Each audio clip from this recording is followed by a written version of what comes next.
This episode of Raw the Podcast is brought to you by the Cheeky Clean Collagen. Collagen is the most abundant form of protein in the body, and as we age, we lose it naturally, which is why supplementing has become very popular for anti-aging. However, all supplements are not made equal, and when it comes to collagen, most on the market are ineffective at best or potentially contaminated at worst. Everything from low-quality sourcing to heavy metals. So I used my ingredient background from the chemical industry to create my own, a product that I could use daily to not only glow from the inside out, but also improve my overall total health, everything from skin, hair, and nails to joints, bones, brain, and gut health. This is an overall daily habit to support your overall well-being. And here's what makes it different. The Cheeky Clean Collagen has 5 types of multi-sourced collagen from safe sources, pasture-raised, wild-caught,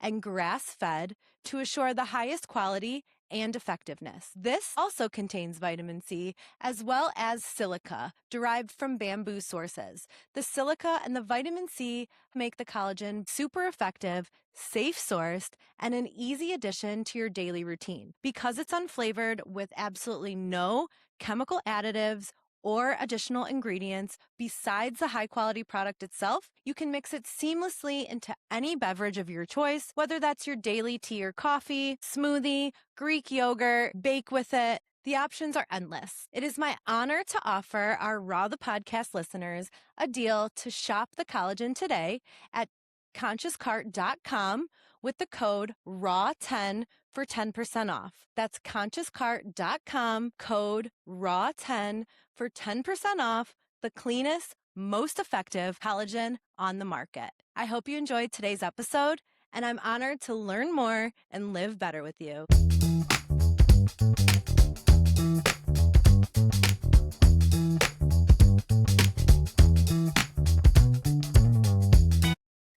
Welcome back to Raw the Podcast. I'm your host, Allie, founder of The Cheeky Clean, a wellness brand inspiring conscious living. I am so excited to be here today with Gia Rossi. Yay! Gia is the founder of Energi Studios, a new Pilates, yoga, and strength training studio opening in Ohio City, creating the space from the ground up on her own while following a passion for movement, wellness, and community. She believes in leading with a positive mindset, embracing every challenge as an opportunity to grow, and creating a space where others can feel stronger, more energized, and empowered to do the same. She leads with light and love, and she cannot wait to meet so many new souls at the community. Gia, welcome to the show. Thank you for having me. This is my very first podcast. I'm like super excited to be I here. love that. First of many. I feel like I can just tell from a distance that you are just getting started, girl. Like, you got a lot ahead of you. You're doing so much for your age, and it's so inspiring to witness. Yeah. So I feel honored to be one of the first spaces where you're, talking a little more openly about your journey and helping the community, especially in Cleveland, get to know you a bit better. Absolutely. Especially with like everything you have coming to the area. I'm super excited to be here and share all of that and just be like authentic throughout the process. And yeah. We first met at Pilates. Yes. You were teaching. Yes. And you had a table there. I had a table with collagen. And I remembered you because you just have such a light about you. Thank you. Like, such a beautiful energy. Thank you so much. And I could just sense that from you. And, didn't really know you outside of being the instructor, which you put on a great Pilates class. Thank you so much. And everyone loved it. And I'm a yoga teacher, so I think I just take notice. And I'm like, you carry yourself in the room really well. And I'm sure that's a little different because it's like people are there also for the kitties and the animals. It's not as serious, but I could tell you were a great teacher. And then just randomly you popped back up on my social media because one of the girls in my community, Laura, she is going to be working for you at Energi. Yes, she's a yoga teacher at Energi. Teaching and sculpt. I saw your promo video for Energi that came on her page, and I'm like, oh my God, this is so badass. So I started following you, and I was just seeing what you were doing and bringing to the community. And I saw a clip somewhere, maybe it was on your TikTok, talking about the loss of your parents. And that just like immediately connected me to you because I've also lost my parents. And I'm like, damn, like this girl, we have a lot in common. And she is moving from such purpose. Like I need to get to know her more. So reached out and asked if you would come on the show, and you were so open to it. So thank you for being here. And I'm super grateful for the opportunity of being here. So I love that. So did you grow up in Cleveland? No. So I'm from New York. Okay. I'm from Long Island, Got born it. and raised there, grew up there, and then I went to Ohio State. Okay. So that's kind of how I got taken over here. Yeah. Went there for 4 years, graduated in 2020. Okay. And then I went on to get my master's at John Carroll. Got it. Over in Cleveland. Very cool. And after that, I was like, do I want to go back to New York? And my immediate heart was just like, no. Yeah. I just like found so much love in Cleveland. Like I like love being in Cleveland. And I think New York holds a lot of like traumatic experience for me. Yeah. That it almost like has helped me create a new life here. Yeah. That like just makes me feel good every day instead of like holding a lot of traumatic experience when I go back to New York. I totally relate to that. When I first, when I lost my dad, and then my mom was like really sick when I had the opportunity to relocate to California. And it was such an opportunity for me to like get away and process and like build life in a new space. So when it actually came time to like move back, I did not want to move back. My corporate job moved me back here. And I know that feeling exactly of being like it holds this energy in a way and like reminders. Yes, constant. But it's been weirdly healing. And so there may be a time in your future where like you can go back to New York and come with a different energy. Yeah. But I also think there's something so cool about Cleveland that, having been from here, until you leave, you don't really realize how special it is. But 100%. If you're not from here, you probably realize that there's this like special connected nature to it. Yes, there's something that Cleveland holds. One, it's huge in community, but also I feel like the opportunity here is so untouched yet. Like there's so much opportunity that can come out of Cleveland. Whereas like in New York, I feel like everyone's doing everything and there's multiple of everything. Whereas in Cleveland, it's like you could create something from the ground up and watch it like evolve. And that was kind of like the inspiration behind like why I felt like I could do energy. Like I was like, I could do it here. You 100% could do it here. And frankly, like we need it here. Yeah. You know, like it's, you're exactly right. California, New York, like there's these resources on every street corner for health and longevity, and it's not as readily available here. It's like so untapped. Totally. And when there's someone like willing to take the chance, the community is hungry for it. Yeah. And it's not only an opportunity, I think, for your business to be successful, but for you to also like really make a mark in what the community needs, which just makes it feel that much more powerful. 100%. Yeah, like you're serving. Yeah. A lot of places are like oversaturated, and I feel like Cleveland is just starting its like evolving journey. And it's people like us that the city needs to kind of just bring those opportunities to touch. It's so true. Like now that I'm not in corporate, I really could live anywhere. And I'm like, I don't want to leave. No. You know? I know. Cleveland's like, cool. It's so cool. It's like we have everything there is to offer that's not like out of reach in a way. You know, it's like you just might have to look for it a little bit. And that's where this like 1 degree of separation that I love so much, like the connectedness of the community. It's like you don't know everyone, but you probably know someone who knows someone. Totally. And it like creates this dynamic of like, you know, how we got brought together. 100%. Like someone that has mutual interests. You know, I see something on their page and it's like, now you're in my podcast studio. It's just so cool. 100%. And the talent, there's so much talent in Cleveland. Photographers, like videographers, so many people that just have so much talent in the city. Yeah. And like, it's awesome to watch. Yeah. Well, we're so glad to have you here. We need more people like you in our town. Thank you. So what did you go to school for? What were you getting your master's for? So education.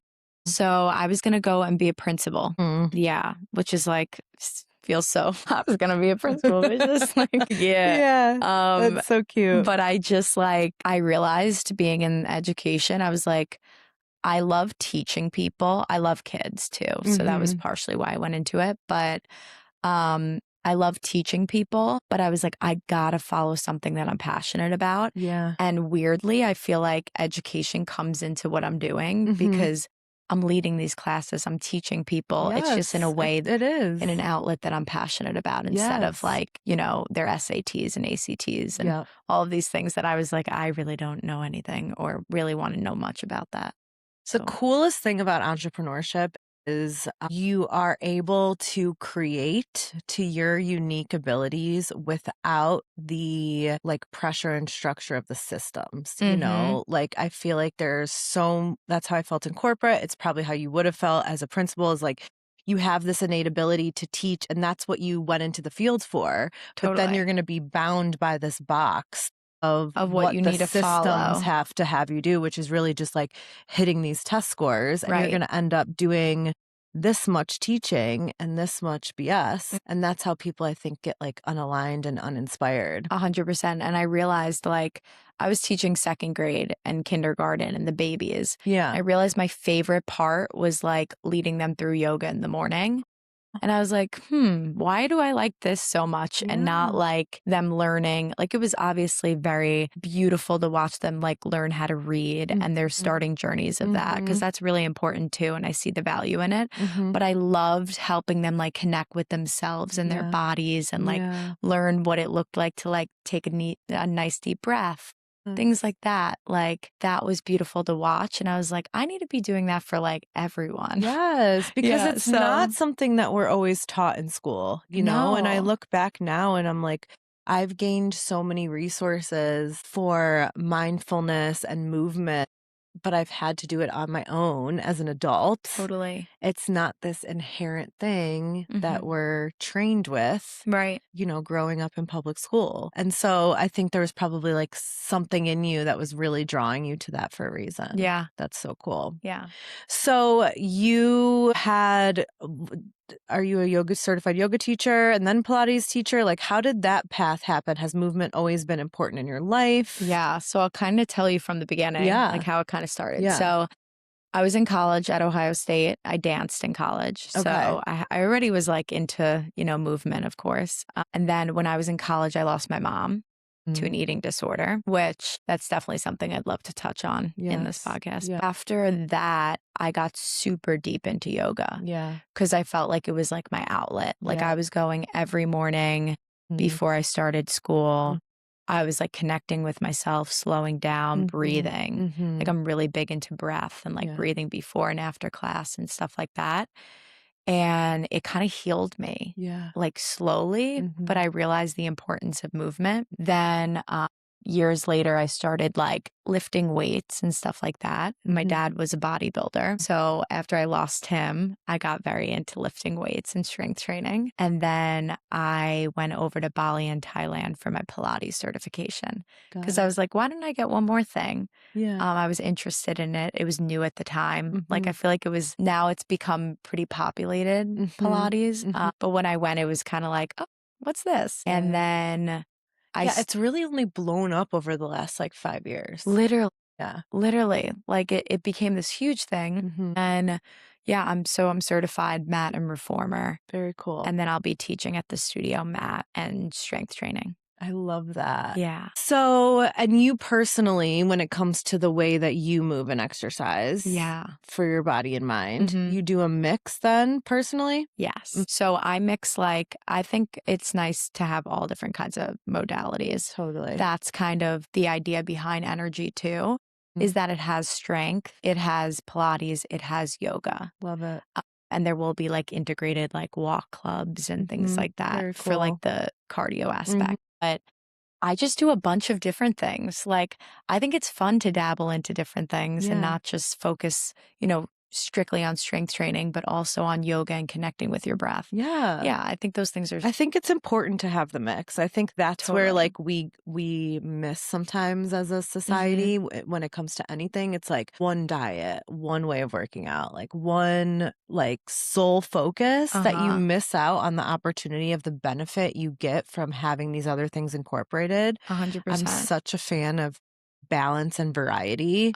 when it comes to all areas of health. I agree. But especially when it comes to moving our bodies. Because like as we age, muscle is so important. So the strength training aspect is so critical. But then it's like you also have the breath, the connection, the flexibility, like the hip mobility. Totally. That comes from Pilates and yoga that you can't get in strength training. And that frankly, like you're going to plateau in strength training without that additional side of things. Totally. So it like all helps each other. Totally. They all mix together. I felt like yoga was something that I just like loved doing. Like I really did. I feel like yoga calms me. It brings me to myself. It helps me center in. And you probably know that, like being a yoga teacher, it's just kind of like a different, like sometimes you ask people that are strength trainers and they like look at yoga and they're like, what is that? Totally. You know what I mean? Yeah. Completely different spectrums. Yes. But like the idea of it all being in one space and all being together, knowing you can do like and pick your class of the day. Love it. That was what I was like. That doesn't exist here. No. And like a core and stretch class. Yeah. Like we need to stretch. Yeah. People don't take the time to stretch. No one does. Right. So I was like, why don't we have classes like that? Like, we need to start and to mix it with core is perfect. Yeah. It's like on the off day of like whatever upper body, lower body, like take a day to actually like do some core work and some stretching is so cool. Yeah, I struggle with that because I don't want to have 100 memberships to 10 different places. And I've had to kind of like pick and choose. I love a hot yoga class. Me too. I love a restorative yoga class. I like a Pilates class. But I also am going to have a gym membership. So it's like now I'm all over the place, like buying a class here and there, paying a gym membership. And it's like not economical whatsoever. No. And I always feel like I'm missing something. And I think there's something so cool about like the community that you can build by finding a place like a gym that you vibe with or a studio that you vibe with. Where it's like everyone is kind of on the same page. And if they're going there, there's probably people that you can relate to there. Totally. And like you're going to have people that go to the strength classes that don't usually take a yoga class. Yeah. So like the fact that they're crossing over is awesome. Like I'm excited to watch that crossover of girls that really strength train as their primary source of working out. Yeah. Like I'm excited to see them take that leap to try like a yoga class. Totally. And vice versa. Yeah. And like the idea also of behind the studio, a lot of community events, like things like Friday nights in. Love it. Things like that. Just like creating it more of a community around movement and fitness but like a genuine one. Yeah. I don't know. I can't explain it. Like I want it to be a space that's super safe. Yeah. That people feel safe in. Yeah. They feel comfortable in their bodies. They could wear whatever they want. Doesn't have to be a matching aloe set. Yeah. It could be like sweats and a sweatshirt. Yeah. Like I want that curated space. I love it. Yeah. I love it. I think it's so needed. I love Pilates. I love yoga. I love strength training. But it's like I don't identify with one of them. You know what I mean? And I think I have kind of like felt pulled in multiple directions because I don't know, I'm comfortable in like a gym setting. I grew up as an athlete. So I feel like for me, I just kind of like close out like whoever's around me. And like when I strength train, I like get in my zone. Yeah. But it would be cool. Like there's a lot of women who feel really intimidated by that. Totally. And I get it. And no, me too. Yeah. I do get it. When I first started my strength training journey, I was so small, like really, really brittle. And I remember waking up and I was just like, I need to be stronger. Yeah. Like I need to be able to lift things. It's not just for like growing muscle and all of that stuff. It's more, and the way you look, it's also about like your aging. 100%. Like your muscle starts going and it's like, you need to build it up now. Yep. And I think that a lot of women, and not to generalize, but just people in general that head to the gym, they're scared of getting bulky. I know. It's like a big thing right now of like lifting weights makes you bulky, and it doesn't. It doesn't. And it's really concerning from, I'm very into the health side of things. Of course. And we don't realize how important this muscle is for our longevity. Like my whole thing is educating people on how to live longer and better. Totally. And you are taking years off of your life if you're not building muscle. And unless you're doing a specific program to bulk up, Like, it's not going to happen. No. And there's this like misconception, and the more like skinny culture that continues to blossom, I'm like concerned Totally. for how people are going to be aging Totally. without that muscle build. 100%. And you look at all of like our social medias and stuff right now, and TikTok and Instagram. And I know so many girls, especially in my life, just that feel that like pressure of needing to take, you know, peptides and all of these things that like will enhance them to make them skinnier and leaner. And like I'm definitely sensitive around it because obviously my mom passed of an eating disorder. So I saw what it did to her life. Yeah.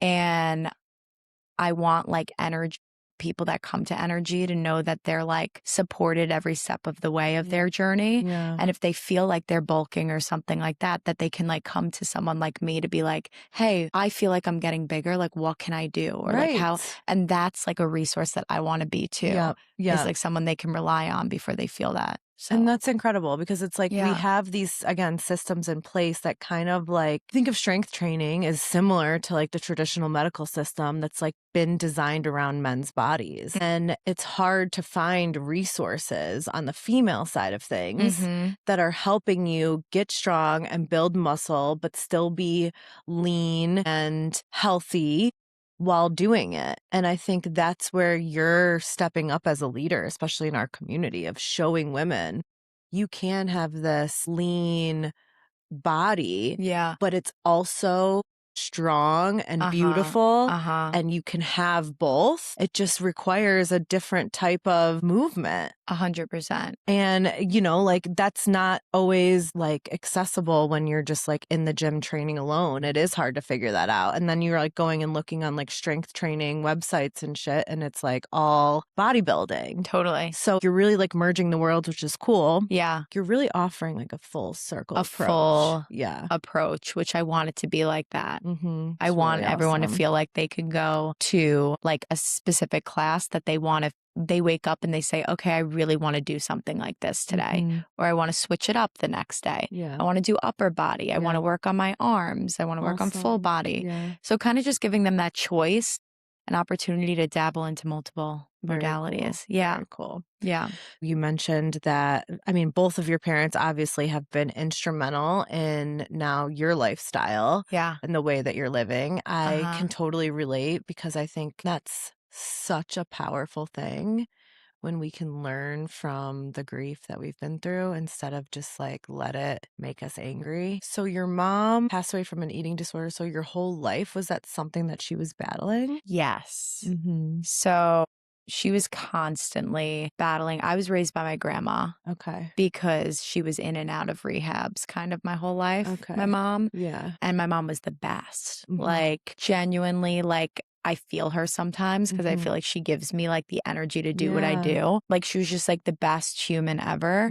She just had these like constant running thoughts in her brain of her being fat or looking in the mirror and seeing herself like 100 pounds bigger. She had all of these journals of her whole life, which I still have. And she would write and be like, I woke up today, I looked in the mirror, I see myself way bigger than I did yesterday. I think I can only have an apple. Like certain things like that are written in her journal.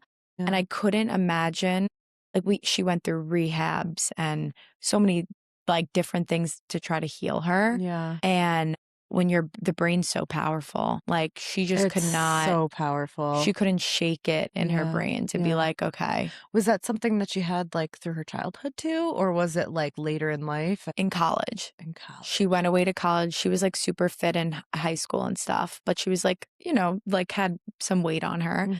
Went away to college. And she was taking she was eating apples every day. That's like it. And she was doing all of these like searches on animals, like tranquilizer and stuff of how to have them not eat. And it was really interesting because she started to think about like how if she was taking that, like how she would be affected. So it was really interesting how it like happened. But she was watching it happen on animals and was like, what would that be like on humans? Wow. Yeah, very interesting. But it must have sparked something in her. And she was so deep in her studies that she wasn't eating. Wow. And then she started to like the way she looked when she wasn't eating. Yeah. And society probably encouraged it too. At that time, it was like the new times of like, people being really thin and tiny. And I remember my grandma going to see her in college and was like, "Oh, I'm pulling you out. You look crazy. Wow. Like where did all you're down to your bones, Yeah. My grandma's so traditional. Like she's like, drink your glass of milk every day and your fish oil pill. Yeah. And that's how you're staying alive. Like super traditional. So to see my mom like only eating an apple, she was just like, no, hell no. That's so scary in a way because I do feel like we're reverting back to those societal times. Yeah. Like really much. There is this more access to information and knowledge and health that it teaches us that you need muscle and strength.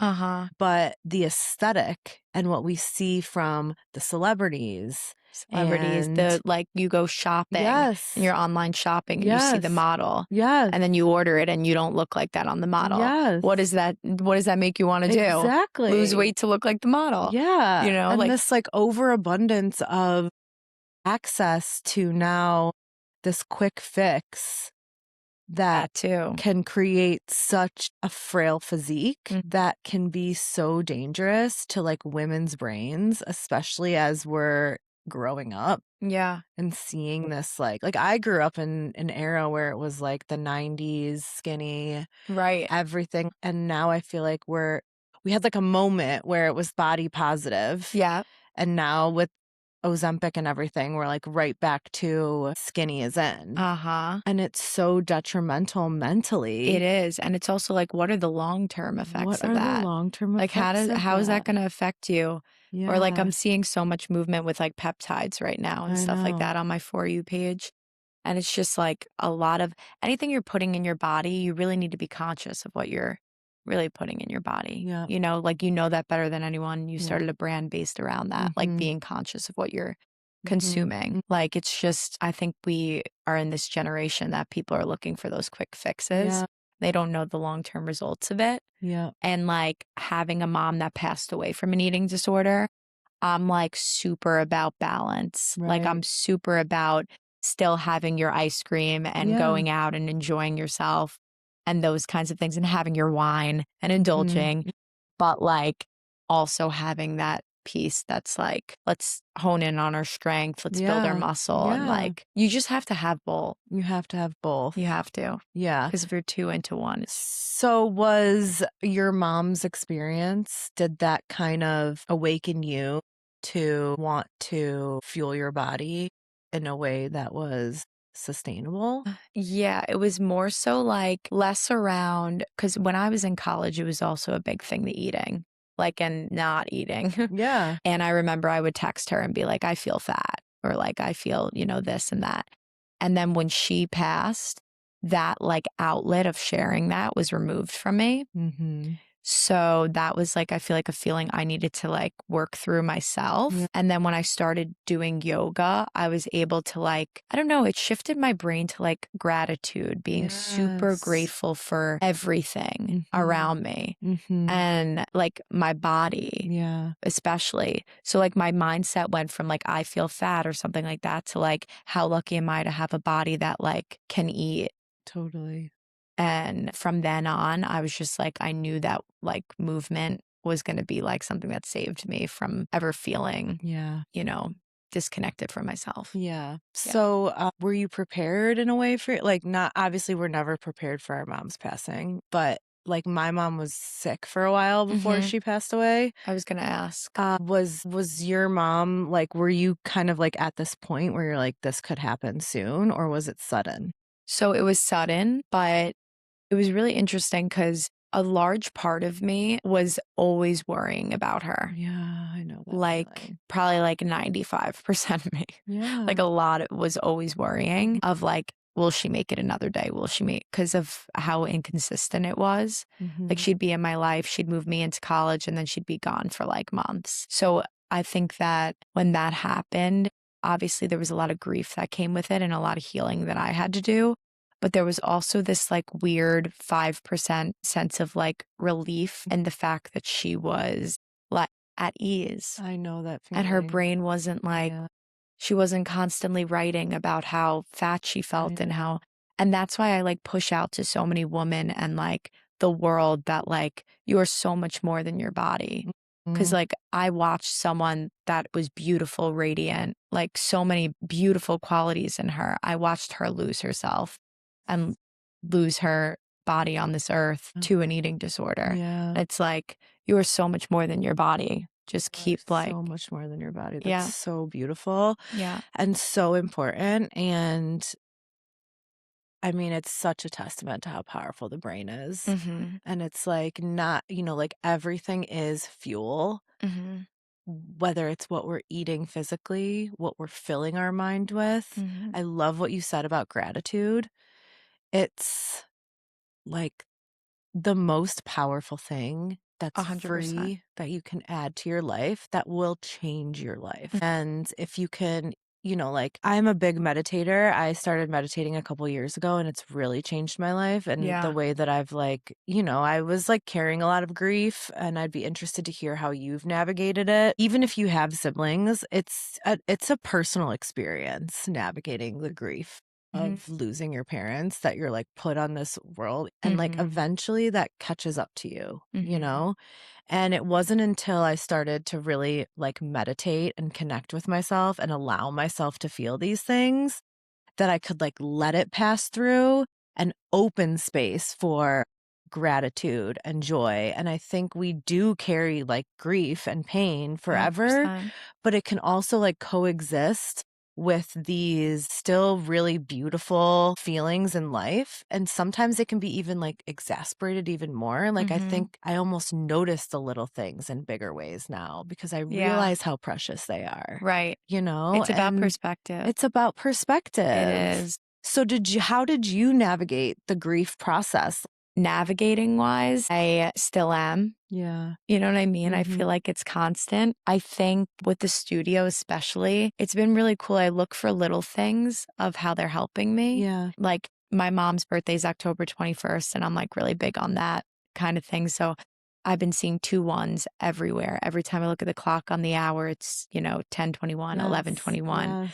It's weird. My address for the studio has a 2 and a 1 in it. Oh It's just my like there's gosh, little I things love that I that. feel like she comes through. Yes. My mom definitely shows me Yeah. that she's there. Yeah. So that helps me actually like be like, she's with me. Incredible. Like a reminder. Yes. You know? Yes. And then for my dad, interesting because I still am navigating my relationship with my dad and the way that it ended. Yeah. He got hit by a car. Oh my God. He was on a motorcycle and a car like kind of collided with him and he was super strong, like bodybuilder, super strong. His body was still functioning, but his brain was completely smushed to one side. It's like his full brain on one side. So I watched him go through his ending of his life, like those like last few weeks. That's definitely something that I still process. Like, yeah, it's so hard to witness. Yeah, it's hard to witness it, but then it's also like, oh, like that didn't have to happen. There's a lot of but he I think helped me connect a lot on the passion behind opening a studio, helping people build their strength. He always wanted me. He had me at like 2 years old doing push-ups. So it was like instilled in you by him. Yeah. That's cool. The installation definitely came from my dad. Yeah. Which was cool. Wow, I love that. There's definitely times where I'm like, I wish I could call for advice and have like concrete advice. But it's interesting because a moment like that makes me look into myself and look to myself for advice. And then I can answer how I feel like she would answer or how he would answer. Yeah. And that's really like just connecting with yourself and like self-development. So true. And it kind of forces you at a young age to do that. The grief really forced me to learn how to love myself. Right. And to go within. And I feel like I'm so grateful in a way for that experience now. 100%. You know, because it's like we've learned to give ourselves this love that we need. How did you lose your mom? You said she was sick? Yeah, so my mom was diagnosed with cancer, breast cancer, when I was a senior in high school. Wow. And it was an interesting time because as I was leaving for college then, she started her treatment. And every time I would see her, I went to OU, every time I would see her, you know, like first it was like the physical changes. So she like went through the chemo, lost her hair, like all of the things, and physically like beat the cancer, but mentally it just poisoned her brain. She was also like in this interesting time of life while she was going through that treatment where she put her whole world into a big career, raising kids. She was such a hands-on mom. Now all of a sudden she's an empty nester. Her career is coming to an end and she's losing herself a bit. Right. While also going through this intense treatment that, you know, they don't teach you how to navigate that physically, mentally, or emotionally. Right. And I think it was like a culmination of like this fight or flight dynamic mixed with this chemotherapy. And she just like her brain's coping mechanism was to like basically shut off. So they diagnosed her with like frontal lobe dementia. But by the time I moved home from school, like my mom wouldn't know who I was on certain days. And my dad had been diagnosed with bladder cancer, had his bladder removed, you know, was like living a new normal life. And then it had like spread into his lymph nodes. And physically, like that's where the chemotherapy was like so hard on his body. His body like couldn't handle anymore. But like up until the day that he passed, like he was mentally there. So sharp. He saw what my mom went through mentally. So while he was going through his treatment, he was like a reader and a writer and a creative and playing music and just like constantly working on his brain through the process. But you know, so my dad was really my mom's caregiver. I like moved back into the house and I'm like, you know, I have two sick parents now. And it was a really challenging dynamic of like a role reversal, especially when my dad passed away, then with my mom of like trying to like take care of myself, but like my mom needed like 24/7 care. Yeah. And yeah, like when I relocated to California, like she was a shell of herself and I didn't know what I know now. I probably would have navigated it differently, but we just kind of like followed what these neurologists told us, and it's like you have to put her in a home, you have to give her all these meds, you have to do this, and it's like she just wasn't her any longer. And like that process I think has been the hardest thing for me to like 100%. stomach. Like, she didn't deserve that. So just with that experience, I think it's like, yeah, like I said, I was just surviving for a while, but it, you know, it's like, I don't know. I mean, everyone has different relationships with their parents, but there's something about like a mother-daughter relationship I agree. that it's like, it never gets easier not having your mom, you know, at any age. It's like my friend who's 60 just lost her mom, and it's like, It's not either way. It's not easy. it's Whatever not age easy. it is. Yeah. It's just when you're younger, it's just taken. It makes you have to like grow a little bit sooner. Yeah. Go off on your own a little bit sooner. Yeah. You know, you think about. I think usually when this hits me is like weddings. Things like that. When I go to a wedding and I see like the mother there helping with the getting ready day and the veil and the that, like all those amazing things. And those experiences are so beautiful. I'm so lucky to like know so many people that get that experience. And I just feel like those are some of the moments where I'm just like, yeah, it would be nice to have, I know. you know, your mom with you on those like And big holidays, like how do you navigate holidays? Oh, It's so hard. Christmas, I used to love. Christmas, I don't love anymore. I know. Easter, I like. I don't know why. Yeah. I don't know why. Easter reminds me of just Is like, your grandma still alive? she is. That's amazing. She's my best friend. Yeah. That's my Nona. That's amazing. She was born in 1939. She's like my little thigh tat here. Aw. But she's raised me, takes care of me. Like, is she in New York? she's in New York. She's getting older now, but she's just always like put like me like first and always took care of me and made sure I was, you know, in dance and in all of these different activities in school and not let me like stop doing what I was doing. Yeah. Like I remember after my mom passed, she was like, okay, you're going back to school. And I was like, this was a lot. Like that was a lot I just went through. And she's like, life doesn't stop. get back. You have a life to live. That's what your mom wants you to do. Oh, that's incredible. And in that moment, I was like, and then I look back and I'm like, I needed to do that. Like I needed to go back and finish out school and love and learn about myself. And totally. Or I would have just, kind of been a shell of who I was. Exactly. I wasn't. You do have to like set it aside sometimes and like continue to live your life, find some sense of normalcy, or it could be really easy to like fall into this stunted growth. Totally. And like just remain in that space of where you were at when you lost your person. Totally. And I feel like people have asked me that before, like, how do you stay so positive and stuff like that through like losing people like your parents? I feel like one, like I said before, gratitude, huge.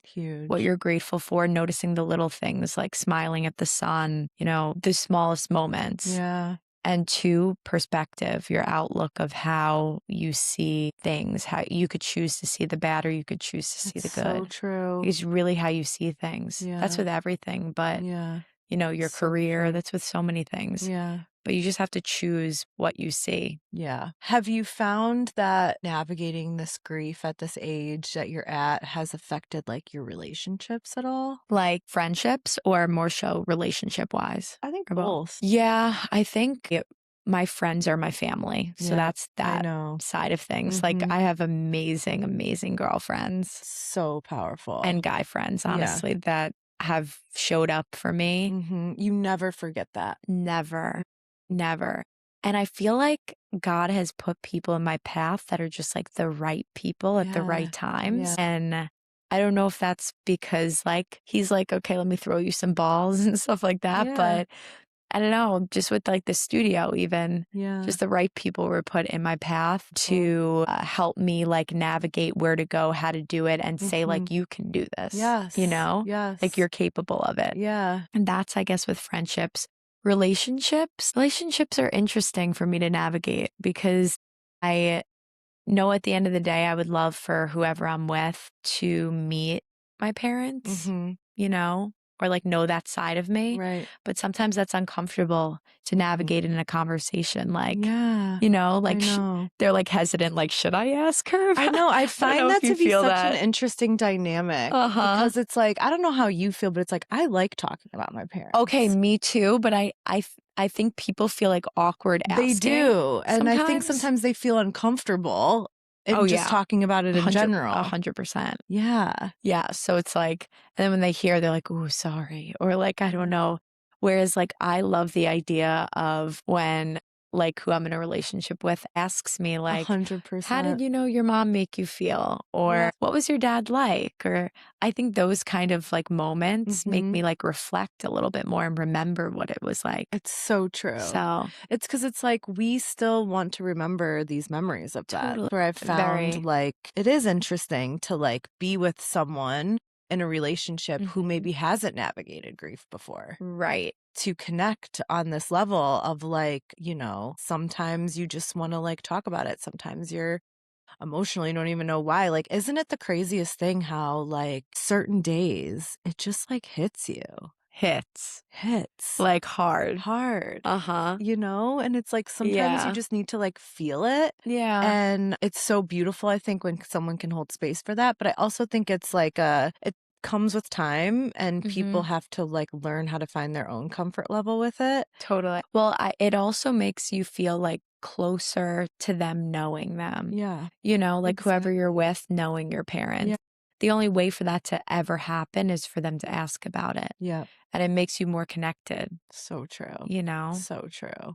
That's how I feel. I feel like that's like such good advice for people who don't know how to navigate it with a partner. Yeah, I would say ask. Yeah. Ask and be open and cautious maybe of being like, I know this might be sensitive for you, but I really want to ask because I want to know you. Yeah. And this is a part of your journey. You have a long life. Like, I want to know about your grief and what you've been through. Yeah. It's so beautiful. Yeah. So do you get back to New York often to see your grandma, or how does that work? Not as often as I should. Yeah. It's hard. It is hard. Yeah. She'll be coming for the grand opening though of the studio. So we got Nona in the house. So badass. Yeah. She's coming. How old is she? She is 88. 88. Oh my gosh. 87. That's so beautiful. Does she still live on her own and everything? Yeah. Wow. Yeah. Badass. She's actually raising my mom's sister's kids and my brother's in there too. So she has a full house. Wow. She's a unit for a lot of people. Wow. Yeah. What a beautiful soul. Yeah. Beautiful soul. Just like an old soul. Yeah. You learn a lot. Yeah. You learn a lot being raised by a grandma opposed to being raised by a mom. Yeah. You know, they're two different generations. Totally. So I grew up in like an older feel. She just is, it's nice to have an old soul on deck. So entrepreneurship is its own whole thing, and you really are like raw dogging life when you're an entrepreneur. Fully raw dogging. Fully. Starting from zero people, by the way. Serious. $0. Yes. It takes serious courage. And I think that's what inspired me and drew me so much to you. You're really moving from your own vision, your own inspiration. You're drawing from this well of yourself that takes such courage. It's so inspiring and impressive. Thank you so much. And yeah, for you too. Just like lean into that, because I think like there is such an opportunity for more and more women, especially, to feel like they have the courage to do that. Yeah. What do you think? So at what point did you decide, like, I want to do this on my own? Because you were obviously working for other studios. Yeah. And really getting into this like fitness journey. At what point did you stop teaching and start doing this full time? And then at what point did you say like, okay, I'm like opening a studio and doing this? So interesting enough, I have a full-time job right now. You do? Still. Got it. I have it still probably for the remainder of as long as I can handle it. Yeah. For the stability piece. Yeah. And then this is like passion turning into a career piece. Got it. For the past like few months, I've been like toying with spaces. That was my biggest thing. It was like I wanted the space to feel really right when I walked into it. But I've known I wanted to open a studio for years. Like since high school, I was like, I need a space. Like I knew it was what I wanted to do. Yeah. I just never thought I was capable of doing it. I know. I know it feels weird to say out loud, but like I never thought I was like able to do it. I don't know. I was just like, oh, that's not realistic for you. Right. You know, like you could dream it, but, and watching that transition of like it becoming a dream, and like there's a wall that I loved that I've seen forever that I've like been passionate about, and watching it now put in my studio, I'm like, what a dream reality mix up. How did you get to the point where you went from feeling like you couldn't to believing in yourself? Ooh, it's a good question. You know what it was? I do know the exact moment. I got back from Bali. I had an event at Edgewater, and I posted it on TikTok that I was having a free class at Edgewater with a DJ, bring your mats. That was it. And it got a lot of views, and then it started skyrocketing, so many views. And people from like all over, even from Columbus, Cleveland, Cincinnati were like, we're coming, like your energy, you're coming, like kept being like, we're coming. Showed up. It was like 160 people. All on these mats. The DJ was going, and I like looked out. There was kids, because I told people like, bring your kids, bring, animals, bring whoever. So cool. And I remember like having that event and just like looking out at everyone, and I hugged every single person that attended that event. I went around and I hugged each person, and I like gave them just like a sense of like, you're meant to be here, and I'm happy you're here. And thank you for coming. And after that, when I left that event, I was like, I can do anything. If I can like bring people together by making one video, by saying like, I want you to come to this space for a free class to just like move your body. Like I was like, I could literally do anything. I don't know. And I remember calling my grandma, and I was like, I'm going to do it. So badass. And she was like, are you? And I'm like, I'm looking for a space every day. And I looked for a new space for probably 3-4 months. I was in so cool. spaces. It's that like we really are capable of anything, but we are like, we teach our brains that we can't open up to the possibility. And it's like once that shift happens, it's just the law of attraction, and it's coming. It's just a matter of when. That's so beautiful. And you keep putting it out. Like I kept being like, I'm opening a studio. In those months that I was looking for a space, I kept getting super discouraged because I wasn't finding the right space. And I kept being like, I would go every day, not kidding, drive out in my car around Ohio City, Tremont, Lakewood, trying to find the right for rent sign. And each day I was like getting discouraged. But I kept being like, I'm opening a studio. I'm opening anyone that asked me, I'm opening a studio. And that manifestation, putting it out into the air, the work just like is like, okay, here it comes. Yep. I'm giving it back to you. You just have to believe in it, and you have to like see yourself in it, and it will come. So how did you find this space? So funny enough, I drove by the space, called the landlord. He's like, no, hangs up. I'm like, okay. I go by the space again. I'm like in the window. I'm like, I really love it. I call him again. He's like, no. I'm like, okay. Third time's a charm. So I waited 2 weeks. I remember I waited 2 weeks. I walked past again. I'm like, I love it. And I called him and I'm like, listen, hear me out. I will sign today. Yeah. He's like, you haven't even seen it. I'm like, but I want to. He's like, meet me there. I'm like, okay. So I meet him in the space. I did one walkthrough and I was like, rent will be at your door tomorrow. And he was like, really? And I was just like, never been more confident on a space. It just felt right. It had soul in it. It was old looking. Yes. It wasn't modern. Yeah. And I didn't create it to be modern either. Yeah. Like it still has its old roots. And character. Yeah. So cool. Yeah. So when is the opening date? So July 31st. July 31st. Is the soft opening, which you'll be coming to. Yes, I cannot wait. And then classes start August 8th. So badass. So badass. So what's the process look like now, like trying to get everything together? All the instructors are hired. So now we're getting into the space the month of July. And so you being I think what's so cool is you having a strong practice personally. Totally. Is how you were able to cultivate then like the exact right instructors that are a perfect fit to like cultivate this dynamic of what you're looking for. Yeah. So cool. Yeah. It's meant to be, girl. Yeah. Yeah, it really is. It is. And a year from now, we're going to have you back on and it's going to be like. And it's going to be like opening the second. Yes. That's why I put studios. I love that. At the end, because I think there'll be more. This will always be my soul studio. Because it's my first and from the heart. But I think it'll grow as more people really, I think we'll see the value in it. Yeah, it's so unique and different. Yeah. It's so and fun. Awesome. And fun. It's about being fun and enjoying what you do. Yeah. Working out, I say this to my classes all the time, doesn't have to be that serious. Yeah. Enjoy your life and just like show up for your body the same way it shows up for you. Yeah. Come to class, sweat, do your thing. And leave with a community of people that love you and support you. I love that. Yeah. So a couple kind of like rapid fire questions Yes. to end it. So what are some like non-negotiables in your daily routine? Is there like a supplement you take every day? Is there like a morning gratitude practice that you're doing? Like what is like some of your daily staples that you can't live without? Okay. First one's fish oil, omega-3. Every woman should be taking it. My grandma, Nona, installed that one. Second is my steps. I get my steps every day. Like that's 10K? Between 10 and 20. Yeah. Walking for me is super therapeutic. I totally agree. Yeah. Yeah. Third is some sort of, I work out pretty much 45 minutes-ish. Yeah. I'd say of like lifting or some sort of movement. Yep. Water. Yep. Non-negotiable. Brushing my teeth, honestly, and like washing my face are my non-negotiables. Supplement-wise, I don't take that much. Yeah. I take my fish oil. I want to try collagen. Yeah. I need to start taking collagen. Totally. But there's nothing that I do amino acids in my water sometimes before the gym. Love it. Yeah. Very cool. But sometimes electrolytes, I wouldn't say I take them daily. Yeah.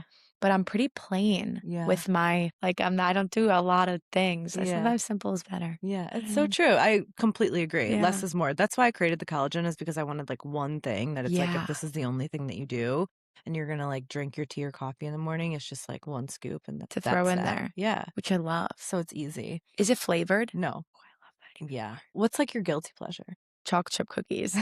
I love it. Like literally a specific one, or like are you baking them yourself? Oh. Are you getting them somewhere? Like what's the vibe? I will literally get any chocolate chip cookie.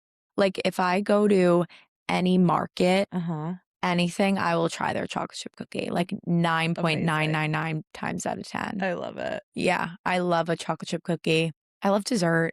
I know. Like I love ice cream. I love the fun things. Like I look at food as fuel, of course, but I also think that food fills different like ice cream makes your mind happy. Yeah. You know, it fills your happy plate. Yeah. And it's like sometimes on a summer night, like Sometimes I some need ice it. cream, it's just like lovely. What's a local business that you're obsessed with? Shout out is Pro Treats by Air, my girl Air. She makes these protein cookies. Amazing. And she started, if you see her journey, if you follow her, you'll see she like kind of went through a job change, lost her job, and has just built up this cookie business. So cool. And I've loved watching her grow. I love also like female entrepreneurs, of course. So yeah, I love she that. definitely, yeah. That's so cool. So a book or a podcast that you could leave us with. I think you mentioned one before we started on air. A podcast that you listen to. Yes. A podcast I listen to is Empower Podcast. Okay. And that's by Sam C. Fit. I followed her forever. I really, really like her podcast. And I would say any self-help books. Yeah. I love self-help books, like reading just about things that would improve you in any way. Yeah.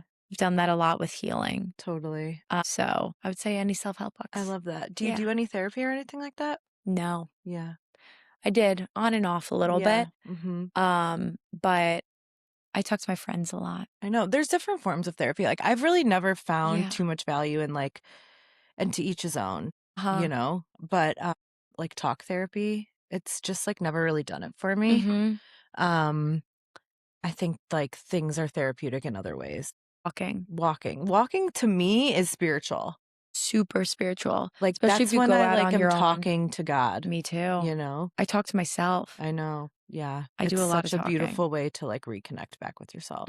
And in nature, you just hear birds and organic. Yeah, you know, so beautiful. Yeah. So July 30th. July 31st. 31st is the soft opening, and that's like a Friday night. Yeah. And it's like going to be a chill vibe, vendors coming in, seeing the space. If you're a founding member, you'd get like your gift and come meet like the team and stuff. And then that's just open to the public to come in and meet like me, the team, maybe shop some vendors in the space and just kind of, build community. Yeah, I love that. Are you doing like a la carte as well, or is it just going to be a membership only studio? Yeah, so there's memberships, and then there's class packs, and then there's drop-in. Got it. And there's going to be a 2-week energy unlimited like type thing where you could come for 2 weeks to try it out. And that'll be like $49 for 2 weeks. Try it out each day. See what you like, what you don't like. I love it. What instructor resonates with you, who doesn't. That's badass. All that stuff. So cool. What a good way to try it out. Yeah. Energy is the cutest name. Thank you. It's literally tattooed right here. I love it. In between my boobs. It's so cool. Yeah. It like, it feels right. Yeah. And like, energy is, everything's energy. Everything is energy. Yep. The way people are, the way you interact with people. And like, I've gotten so much like, you have great energy, or like, I love, and that word was just like energy. Yeah. So that's what I want people to feel when they walk in, is like beautiful energy, uplifting. Yes. Well, I always say, and what I've learned is like, you can't teach what you don't live. And you are very much like a walking embodiment of light and love. Thank you. And I'm so excited to see how your journey continues to unfold. Me too. You really are such a light, Gia. Thank you so much. It's been like such a pleasure having you on. Thank you for talking so openly about your journey and your grief. And I find it so therapeutic to learn more about people. And I think, for other people who are not only interested in connecting with people in the community, but, there's so much more behind a business owner. And I think when you learn, it's like energy. It's like we get to connect with other people in such deep and meaningful ways. And it's so obvious that this passion of yours runs so much deeper than just like a studio on the surface. Totally. So thank you for giving us some insight, of course, into your mission. Of course. It's absolutely beautiful. I can't wait to have you in the studio and to have so many new, and I put that in my bio, but like beautiful souls, because the right people come. Yep, exactly. It attracts the right people. It's so true. So, Where can everyone find you? So on Instagram, it's at Energi Studios. So energy with a GI dot studios. Got it. And then it's www.energistudios.co.